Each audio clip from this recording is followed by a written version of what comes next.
വയനാട് ഉരുൾപൊട്ടലിൽ തിരിച്ചറിയാനാകാത്ത ശരീരഭാഗങ്ങൾ പുത്തുമലയിൽ സംസ്കരിച്ചു. സംസ്കാരം നടന്നത് സർവമത പ്രാർത്ഥനയോടെ. കാണാമറയത്തുള്ളത് 150-ലേറെ പേർ.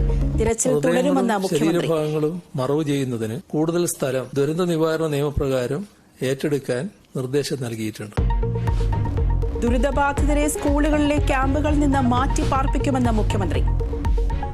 വയനാട്ടിലെ ദുരന്തബാധിത മേഖലയിലെ കുട്ടികളുടെ വിദ്യാഭ്യാസം ഉറപ്പാക്കുമെന്ന് മന്ത്രി വി ശിവൻകുട്ടി. 20 ദിവസത്തിനകം അധ്യയനം പുനരാരംഭിക്കും. വെള്ളാർമറ സ്കൂൾ പുനർനിർമ്മിക്കും. കുട്ടികൾക്ക് ആവശ്യമായ കൌൺസിലിംഗ് നൽകുമെന്നും വിദ്യാഭ്യാസ മന്ത്രി.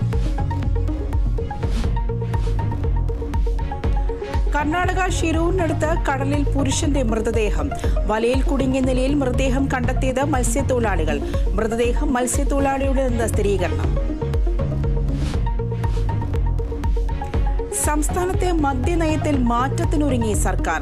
ഡ്രൈഡേയിലെ മദ്യവിതരണത്തിൽ ഉപാധികളുടെ മാറ്റത്തിന് തീരുമാനം. ഇളവ് നൽകുക പ്രത്യേക കേന്ദ്രങ്ങളിൽ മാത്രം.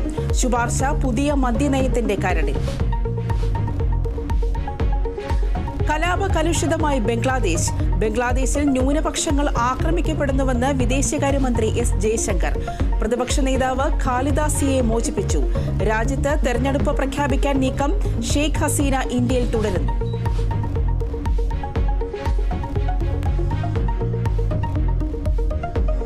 പാരീസ് ഒളിമ്പിക്സിൽ ജാവലിൻ ത്രോയിൽ നീരജ് ചോപ്ര ഫൈനലിൽ. നേട്ടം ആദ്യ ശ്രമത്തിൽ.